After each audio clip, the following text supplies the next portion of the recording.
Hello, dear students, and welcome to e-learning classes. Children, today in geography, we will start chapter number 11, that is life in the temperate grasslands. So let's begin the chapter. Children, have you have already read about the grasslands of the world in lesson number 9. So can you recollect where the grasslands are found and which factors are responsible for their growth and distribution? Yes, children, exactly. The grasslands are found in the regions of low rainfall. In this chapter, we will read about two temperate grasslands, that is, the prairies of North America and the wells of South Africa. First, we will study about the prairies grassland of North America. So, prairie is a French word which means a meadow or grassland. ये grassland waste में Mississippi river से Rocky mountains की foot hills तक फैले हुए हैं north America में। Prairies की ईस्ट साइड में ग्रेट लेक्स भी हैं नॉर्थ अमेरिका की। The Canadian prairies include provinces of Alberta, Manitoba, Saskatchewan, and Ontario. In USA, the prairie extend over the states of North Dakota, South Dakota, Minnesota, Wisconsin, Nebraska, and Iowa. North-south extent of prairie is about 6,000 kilometer and east-west extent is 2,000 kilometer.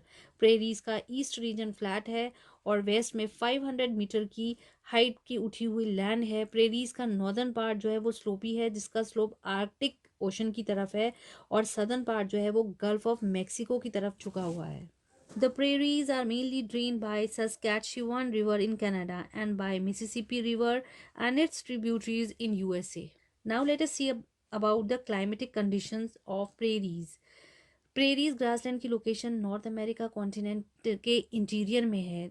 So this region experiences continental type of climate, that is the summer season is fairly warm and winter season is cold.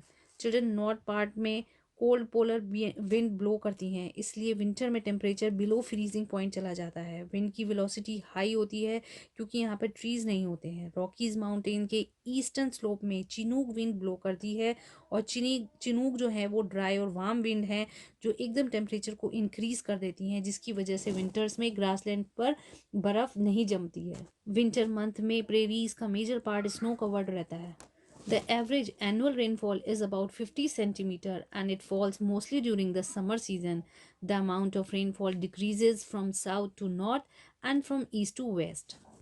Winter months में prairies का major part snow covered रहता है. Flora and fauna.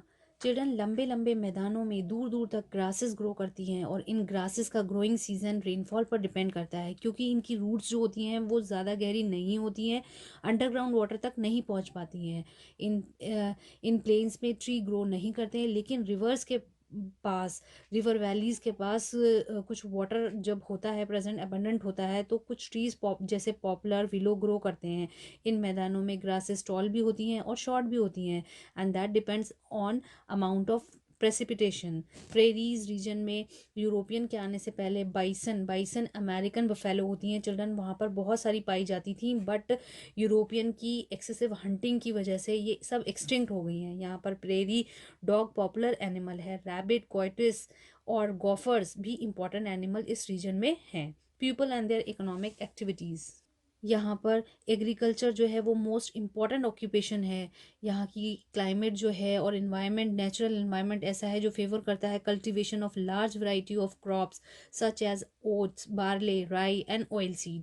Wheat यहाँ की important crop है और इस region को wheat basket of the world भी कहा जाता है.